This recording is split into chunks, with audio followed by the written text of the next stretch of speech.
Hope कि इस video से आपको दिख गया होगा कि मैं कितनी ज़्यादा अमीर हूँ। त्योहार रहता नहीं है।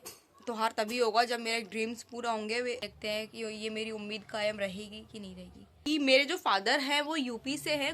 My YouTube family, I hope कि आप सब बहुत अच्छे होंगे ना, आपकी दिवाली बहुत अच्छे से बनी होगी एंड आपके साथ ही साथ आपकी स्टडी बहुत अच्छे चल रही होगी। आप सबको पता है कि मैं आ चुकी हूँ अपने घर एंड काफ़ी इतने कमेंट्स आ रहे हैं ना कि दीदी आप बहुत अमीर हो, नौटंकी करती हो, ये सब वटेवर बहुत सारी चीज़ें बोली जा रही हैं मुझे कमेंट सेक्शन में।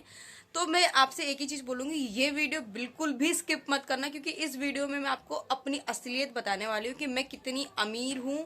और बाय द वे वैसे मैंने कभी ये नहीं बोला कि मैं बहुत ज़्यादा गरीब हूँ, बस मैंने ये बोला है कि मेरी फैमिली कंडीशन अच्छी नहीं है। एंड सबके साथ हो सकता है भाई, किसी की फैमिली कंडीशन पहले खराब थी अब अच्छी हो गई है, एंड किसी की पहले बहुत अच्छी थी एंड अब थोड़ी सी बेकार हो गई है। किसी घर में कोई, देखो हर सबका अलग अलग सिचुएशन होता है। मेरा एक टाइम पे ऐसा था ना, सीरियसली बता रही हूँ कि भाई एक एक दो दो लाख रुपए मेरे घर में बचते थे, लेकिन अब ऐसी कंडीशन नहीं है। वो क्यों नहीं है, क्या है, वो सारी की सारी चीज़ें मैं आज एक ही वीडियो में, एक छोटी सी वीडियो में बनाऊंगी एंड इसी वीडियो में सारी की सारी आपकी जितनी भी डाउट्स क्वेश्चंस है ना मेरी फैमिली को लेकर, कि मैं यूपी से हूँ, दिल्ली में रहती हूँ मैं, लेकिन एमपी में रहती हूँ, वट एवर, सारी की सारी चीज़ें मैं आपको क्लियर कर दूंगी। क्योंकि भाई सीरियसली बताऊँ, मैंने छठ पूजा की लास्ट वीडियो भी डाली थी, वही साड़ी जो मेरी मम्मी ने पहनी थी, अगर आप लोगों ने वो वीडियो देखी होगी ना, वो साड़ी मैंने दिवाली पे पहनी थी। सबका मन होता है भाई वो भी कपड़े खरीद के पहने, खासकर तो लड़कियों का, कि हर एक फेस्टिवल पे कपड़े खरीद के पहने। लेकिन मैं ये चाहती हूँ कि अगर मैं 1,000-500 रुपये कपड़ों पे वेस्ट करूंगी, वो अपनी पढ़ाई के लिए बचा सकती हूँ। एंड मैंने वही करा। छठ पूजा पे जो मेरी मम्मी ने साड़ी पहनी थी, अगर आपने वीडियो नहीं देखी ना, तो 1 साल पहले की मेरी एक वीडियो 5 से 6 मिनट की होगी, आप उसको नहीं भी देखोगे ना, आप उसे थंबनेल देख लेना, वो साड़ी और जो मैंने साड़ी पहनी है ना, वो देख लेना, सेम टू सेम है। मैंने वही साड़ी पहनी थी। इससे आप शायद अंदाजा लगा सकते हैं कि मेरी फैमिली कंडीशन क्या होगी। बाकी मैं आपको अपना रूम दिखा देती हूँ कि मेरा घर कैसा है, असली वाला घर जो मैं कहती हूँ ना, मैं दिल्ली से हूँ, मैं दिल्ली में ही रहती हूँ एंड मैं आपको सारी की सारी चीजें दिखा देती हूँ। ये है मेरे घर का एंट्री गेट। मैंने अभी लॉक कर रखा है बिकॉज बाहर से बहुत ज़्यादा नॉइज़ आ रही है एंड यहाँ से मैंने पैक कर रखा है ताकि बाहर का बिल्कुल भी नॉइज़ ना आए ना, आपको मैं क्लियरली बता लूँ। एंड ये मेरे घर के कपड़े टंगे हुए हैं एंड ये मैं हूँ एंड आपको दिखा रही हूँ, ये मिरर है मेरे घर का, यहाँ हम फ़ोन वगैरह चार्ज करते हैं। एंड ये बेड है, मिनी सोफ़ा है सॉरी, जिसपे हम 2 लोग बैठते हैं या कोई एक जना इंसान, मतलब मेरी दीदी या मतलब डॉगी वगैरह सोते हैं इस पे। एंड ये है मेरे भैया का फ़ोन, मामी मतलब मेरे भैया आए हुए हैं, हर घर तिरंगा वाला फ़ोन है जो मोदी ने दिया है, आप देख सकते हैं। 12:37 हो रहे हैं, आज मैं इस वीडियो को रिकॉर्ड कर रही हूँ। एंड ये है डबल बेड नहीं है, 1.5 गुना बेड है। आज से हमने कम से कम इसको 15 साल पहले बनवाया था एंड इसमें आप देख सकते हो कि इसमें हम करीबन 3-4 लोग आराम से सो जाते। गर्मी में नहीं सो पाते 4 लोग, अगर आपको अच्छे से दिख रहा हो तो आप देख लेना।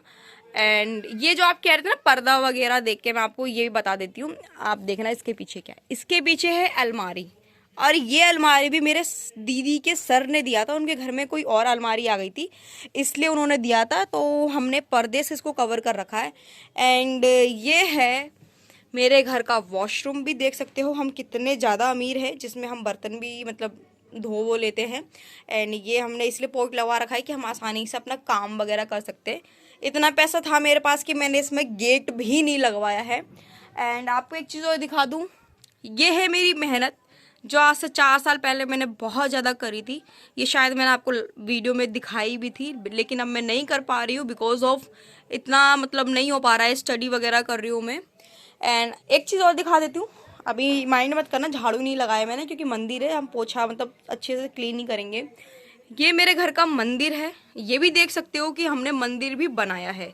मेरे पापा लाइक पहले ठेकेदार थे, कंस्ट्रक्शंस का काम वगैरह करते थे, तो वहाँ से पलाई ला के इन्होंने बनाया है। इतना बड़ा मंदिर है हमारा एंड उसमें स्पेस नहीं था तो हमने नीचे बिठाया भगवान जी को। वो भी मेरी दीदी पहले कॉलेज में पढ़ती थी, उनके स्टडी टेबल पे हमने ये रखा हुआ है। एंड यहाँ पे फल वगैरह रखे हैं, आज विश्वकर्मा पूजा करते हैं हम लोग, यूपी के हैं तो यहाँ पे पापा ने आज विश्वकर्मा पूजा करी है। एंड स्पेस देख सकते हो मेरे घर में कितना है, कि मेरा ट्रॉली बैग एंड मामी का जो बैग वगैरह है वो यहाँ रखा गया है। एंड ये देखो मेरे घर का ये स्पेस है कितना बड़ा। यहाँ पे मेरे मामी मम्मी मैं सोते हैं, एंड वहाँ पे दीदी पापा या मतलब भैया वगैरह आते हैं तो वो लोग बेड पे सो लेते हैं, हम लोग यहाँ सोते हैं। ठीक है, एंड आपको और दिखाती हूँ। तो यहाँ से जा रही हूँ मैं अपने चाची के घर, एंड आपको दिखा देती हूँ कि ऊपर भी मेरी चाची रहती है। ये मैंने लॉक कर दिया है, घर पे अभी कोई नहीं है, मम्मी ऊपर खाना बना रही है। एंड ये है मेरा जीना, एंड आप देख सकते हो जीने पे हम लोगों ने शूज़ वगैरह रखे हुए हैं। एंड इसके बाद स्टेयर्स भी देख लेना। इसके बाद अब यहाँ पे आ गई मैं अपनी चाची के यहाँ पे, मतलब चाची आंटी हम सबको ही कहते हैं। एंड आप देख सकते हो इनका रूम भी कितना बड़ा है। ये इनका बेड है जिसपे अभी इन्होंने बेडशीट नहीं बिछाई है। एंड आप देख सकते हो इनके घर में भी कितना ज़्यादा स्पेस है, इनके रूम में ही वॉशरूम है। एंड यहाँ पे इनका घर हो गया। इसके बाद मैं आपको मतलब हम लोग का किचन है जो, वो भी मैं आपको दिखा देती हूँ ऊपर कैसा किचन है कैसा किचन नहीं है। सो यहाँ पे से जा रहे हैं। अब मैं यहाँ मेरी डॉगी सो रही है क्योंकि रात भर नहीं सो पाई है पटाखों के चक्कर में, लेकिन अब वो थोड़ा रेस्ट कर रही है। यहाँ पे बोल भी रही थी डुग्गू, लेकिन आँख खोल लिया था, उठी नहीं थी वो, क्योंकि वो भाई रात भर डॉगी को नींद नहीं आई थी तो हमने बोला कि तो सो जा, नाश्ता वगैरह करा दिया था उसको, पराठे वगैरह खिला दिए थे। देन इसके बाद जा रहे हैं हम लोग किचन में, एंड सब लोग यहीं पे खाना पीना बनाते हैं। सो किचन रूम दोनों एक ही है, रूम में ही किचन है जिसमें कपड़े वगैरह रखे हुए हैं, एंड वॉशिंग मशीन वगैरह रखी हुई है। वॉशिंग मशीन भी अभी 2-3 साल पहले ही मंगाई थी, क्योंकि भाई की जब डेथ हुई थी ना तो मम्मी के मतलब एक तरफ का राइट साइड का जो हाथ पैर है ना उसकी नसें ब्लॉक हो गई थी ऑलमोस्ट, क्योंकि मम्मी 6-7 महीने बेड पे से नहीं उठी थी। एंड आप मेरी मम्मी की भी अगर कंडीशन देखें तो बहुत ज़्यादा वीक हो चुकी हैं इस टाइम। बट कोई बात नहीं, ये है मेरे घर का मतलब वॉशरूम नहीं कह सकते हम इसको, नहाने धोने के लिए यूज़ कर लेते हैं। एंड साइड में किचन है जिसमें हम सब लोग खाना पीना मिलकर बनाते हैं। ये देखो मेरे यहाँ का मतलब गंदा नहीं है, ये लाइट नहीं है तो इसलिए आपको ऐसा लग रहा है। ठीक है, एंड ये फ्रिज है जो हम लोगों ने काफ़ी साल पहले ली थी। ये अलमारी थी मेरे घर में पहले जो मेरी मम्मी ने अपनी साड़ी से ही इसका वो बना रखा है, लेकिन अब ये बेड है। पहले मतलब काम वगैरह जो करते थे ना तो वहाँ से ये बेड मिला था। बेड नहीं है, बेड कम लाइक वो नहीं होता जिसमें सामान वगैरह रखते हैं, तो उसके अंदर सामान वगैरह रख लेते हैं हम लोग, और इसमें कपड़े वगैरह रखे हुए हैं। बाकी जो मामी हो गई भैया वगैरह के जो कपड़े वगैरह वो यहीं पे रख दिए हम लोगों ने। एंड इसके बाद यहाँ मेरी बुक्स वगैरह रखी हुई हैं, क्योंकि मम्मी ने अच्छे से कवर कर रखा है पन्नी वगैरह से, क्योंकि ना बारिश वगैरह आती है तो पानी अंदर जाए नहीं, एंड बुक्स वगैरह भी अच्छे से कवर हो जाए। सो इसके बाद मैं लेके जाती हूँ छत पे। छत भी देख लेना कितनी बड़ी है मेरी। और ये मैंने छत का गेट खोल दिया है, आप देख लेना, इसमें प्लास्टर वगैरह नहीं हुआ है। यही साड़ी जो मेरी मम्मी ने पहनी थी वो मैंने पहनी, और यहाँ मम्मी ने लौकी वगैरह उगा रखा है, थोड़ा सा फ्रेश हम खाना पीना खा सके। एंड ये बगल में कबाड़ी की दुकान है ना, तो यहीं से मम्मी ये फ्रिज वगैरह का निकलते हैं ना, तो उससे ही मम्मी ने ले लिया था। तो ये है मेरी छत, इस पे हमारे थोड़े से वेजिटेबल वगैरह लगे हुए हैं, और यहाँ तुलसी जी है, शिव जी है, जिसपे हम लोग पूजा वगैरह करते हैं। आई होप फ्रेंड्स कि आप लोगों ने मेरी अमीरी देख ली होगी। एंड लास्ट थिंग मैं आपको ये बता दूं कि मेरे जो फादर हैं वो यूपी से हैं, गोरखपुर से हम लोग रहने वाले हैं। मतलब मेरे पापा का जो घर है, मम्मी का ससुराल गोरखपुर का है, मतलब वहीं रहती थी, बट यहाँ पे शिफ्ट हो गए बिकॉज यार हर मतलब जिंदगी भर गाँव में तो इंसान नहीं रहता ना, कुछ कमाना तो पड़ता ही है इंसान को। तो आज से 5 से 7 साल पहले मेरे पापा का, लॉकडाउन से पहले मेरे पापा के पास अच्छा पैसा था। अच्छा पैसा इन द सेंस कि पापा मतलब ठेका वगैरह ले लेते थे। मेरे पापा पढ़े लिखे नहीं है, लेकिन कहते ना कि हाफ ठेका ले लेते हैं, कोई और ठेका लेता है तो उससे ठेका ले लेते हैं। तो इतने दिन में काम वगैरह जैसे लेंटर डालना हो गया, प्लेट्स वगैरह, इतना मुझे नॉलेज नहीं है लेकिन ये इतना पता है। तब पापा के पास बच जाता था यार, मतलब ठेका लेने पे इंसान का क्या है, अगर एक ठेका मतलब चल रहा है 4-5 महीने तो उसमें से 1-1.5 लाख रुपए इंसान का बच जाता है। और सीरियसली बताओ, मेरे पापा ठेका लेने के बावजूद भी, अगर मेरे पापा की अगर आपने फोटो देखी है, वो 2 इंसान काम अकेले करते थे। तो फिर उसके बाद हमारे घर में लॉकडाउन आया, तब भी हम लोगों ने बहुत अच्छे से काटा एंड बहुत इंजॉय से रहे, क्योंकि देखो उस टाइम थोड़ा बहुत था कि हम लोग कर रहे थे। एंड उसके बाद मेरी दीदी शिफ्ट हो गई चंडीगढ़, उन्होंने पढ़ाई वगैरह भी करी। मतलब 19-20 का जो लॉकडाउन है ना, तो दीदी वहाँ शिफ्ट हो गई थी, तो दीदी ने 5-6 महीने ही पढ़ाई कर पाई थी कॉलेज में चंडीगढ़ में। एंड उसके बाद ही मेरे भाई की तबीयत बहुत ज़्यादा ख़राब हो गई थी, एंड फिर ही इज़ नो मोर। उसकी तबीयत ख़राब होने के चक्कर में काफ़ी हमने इलाज वगैरह भी कराया, तो मतलब नहीं बचा वो। उसके बाद मम्मी पापा ना लाइक सदमे में ही चलेगा। मम्मी तो बहुत ज़्यादा ही उनकी कंडीशन ख़राब हो गई थी। मम्मी फिर भी मतलब आज भी है कि देखो क्या होता है ना, जो माँ होती है ना वो फिर भी रो लेती है, बाप नहीं रो पाता है भाई। बाप को हर एक त्योहार पे यार, एक मेरे भाई 18 साल का हुआ ही था, एंड पापा को बाइक से लेकर जाना लेकर आना, मतलब पापा के बराबर हो गया था यार कपड़े पहनना। तो एक जो कहते हैं ना घर का वंश बढ़ाता है, बाप को कंधा देने वाला। कल भी हमारे घर में दिवाली थी, तो आपको क्या लगता है दिवाली हमारी बहुत अच्छे से बनी थी? तो भाई हमसे पूछो ना हम पे क्या बीतती है। हमारा कोई भाई नहीं है, मौसी के लड़के हो गए, मामी के लड़के हो गए, वो लोग आ जाते हैं तो थोड़ा बहुत अच्छा लगता है, या थोड़ा उसके जो हमारे भाई हैं वो आ जाते हैं। सगे तो कोई नहीं आता, मैं सीरियसली बताऊं, क्योंकि किसी को मतलब ही नहीं है। लेकिन हाँ, मेरी मम्मी के ख़ानदान से आते हैं और हमें बहुत अच्छा भी लगता है। मेरे पापा के नज़रों में अब मैं ही, मेरी सिस्टर ही, हम लड़का हैं। एंड मेरे मम्मी पापा ने कभी भेदभाव भी नहीं करा। जिस टाइम हमारे पास पैसा था तब भी पढ़ने के लिए निकले। एंड मुझे 4 साल भी इसीलिए लग गए पढ़ाई करते करते, क्योंकि मैं 15 दिन वहाँ रहती थी MP में। 15 दिन मुझे घर पे आके पेरेंट्स को भी देखना पड़ता था। एंड मेरा घर 10x12 का है। जो पीछे अलमारी रखी है ना, वो जो बीच की लाइन होती है ना, पीछे का एरिया बचा होता है, वो हमने इस दीवार को खिसका दिया है, जिसके चक्कर में हमारा थोड़ा बाथरूम बन गया है। एंड यहाँ पे हमारी अलमीरा रख दी गई है। अलमीरा हमारे रूम में ही थी, तो आप समझ सकते हो कि हमारे रूम में कितना स्पेस होगा।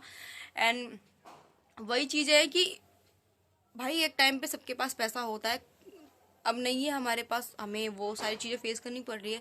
पापा को कभी कभार दिहाड़ी वगैरह मिल जाता है तो वो लगा लेते हैं। दिहाड़ी में इंसान को कितना ही मिल जाएगा, ज़्यादा से ज़्यादा 700 800 1000, इससे ज़्यादा कोई नहीं देता, चाहे कुछ भी हो। क्योंकि दिहाड़ी करना एंड अपना काम करना बहुत डिफरेंट होता है। तो मैं आपको अपनी हर एक परेशानी नहीं बता रही थी, और ना ही मैंने कभी ये बोला कि मैं बहुत ज़्यादा गरीब हूँ। हाँ, मैंने हमेशा ये बोला कि मेरी फैमिली कंडीशन अच्छी नहीं, क्योंकि कुछ साल पहले बहुत अच्छी थी हैं और इस टाइम नहीं है। और मुझे काफ़ी लोगों ने ये भी कमेंट्स करा, दीदी आप अपना QR वगैरह लगा दो, हम आपको हेल्प करेंगे, ये वो। आप अगर उनसे ही पूछो ना, तो मैंने एक ही मैसेज करा कि आप लोग अपना सपोर्ट दीजिए, मुझे वही बहुत है। मैंने कभी कभी QR भी नहीं लगाया कि भाई मैं QR लगा रही हूँ, आप लोग मुझे पैसा दो। मुझे नहीं दिखानी मैं कैसी हूँ, मैं किस तरीके से रह रही हूँ, ये सारी चीज़ें। होप कि इस वीडियो से आपको दिख गया होगा कि मैं कितनी ज़्यादा अमीर हूँ। हर एक त्योहार हमारे लिए कैसा निकलता है वो हम ही जानते हैं। एंड लड़का हो चाहे लड़की हो, सबके लिए त्योहार बहुत खुशी का होता है कि भाई हमें खुशी से करना है ये वो, ठीक है। एंड ये साड़ी भी, अगर आपने छठ पूजा वाली वीडियो नहीं देखी होगी तो देख लेना, मैंने मम्मी की ही साड़ी पहनी है। क्योंकि मेरा मानना है कि मैं 1-2 घंटे के लिए, क्योंकि मेरे लिए कोई त्योहार रहता नहीं है। त्योहार तभी होगा जब मेरे ड्रीम्स पूरा होंगे वे, और मेरे मम्मी पापा के होठों पे वो स्माइल होगी। हालांकि वो पॉसिबल ही नहीं है कि मैं अपने भाई की जगह कभी ले पाऊंगी, लेकिन ये तो है कि मैं अपने भाई की कमी को जितना हो सकता है उतना फुलफिल करूं, कि एक बेटा बनने की पूरी कोशिश करूं। एंड करती भी हूँ हर एक जगह पे, चाहे वो बाइक चलाना हो या कहीं पर लेकर जाना हो या कोई डिसीजन लेना हो, चाहे मेरी दीदी हो या मैं हूँ, हम दोनों ही पूरी कोशिश करते हैं एंड कर भी रहे हैं। मेरी दीदी धीरे धीरे प्रोग्रेस भी कर रही हैं, जॉब और देख रही हैं, क्योंकि दीदी मेरी पार्ट टाइम जॉब करती हैं। 10 से मतलब 3-4 बजे की जॉब करती है एंड कहीं और पे भी इंटरव्यू दिया है उन्होंने, शायद उनका हो जाए तो अच्छा है। तो बस ये वीडियो अब मैं यहीं पर एंड करती हूँ। आई होप कि शायद आज के बाद कोई मुझे गलत कमेंट्स नहीं करे। आप लोगों से उम्मीद यही करती हूँ, बाकी देखते हैं कि ये मेरी उम्मीद कायम रहेगी कि नहीं रहेगी। Bye, take care.